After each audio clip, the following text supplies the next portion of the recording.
Today we want to answer some of your workshop questions. One of them concerns the quality of our crimp connectors. It's often said that our crimp connectors are getting worse. We respond by saying no, that's not the issue, the tool is the problem. The wrong pliers are often used.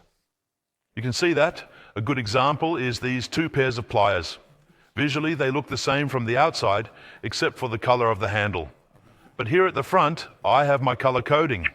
So at first glance I think it's for the same application. However, the difference lies here in the segments. That means here I have my segment for the connectors. It goes straight, and then I have PT. The segment for our cable lugs. Yes, and here I see in the segment chamber that there is an expansion. If I were to use this now, if you crimp connectors with this tool, one side would be very tightly pressed and the other side would be loose. Yes, and the cable will slip out again. That's why two different tools, and that's why you should always use the right tool for the appropriate application. Then it works.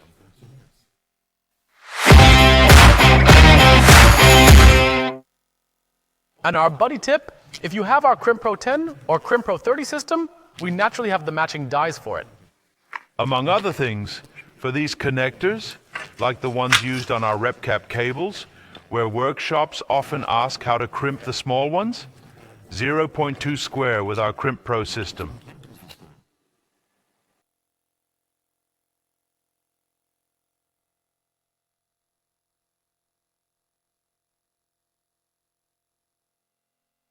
Here's another buddy tip. Very often the question arises about these butt connectors as they are used as standard by some vehicle manufacturers. Do you still have them? Yes, we still have them. And how do I crimp them?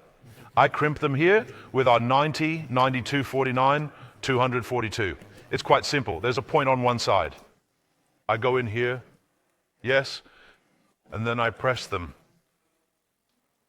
And just like that, I have a beautiful B crimp, as it should look in the end, so we have the right tool.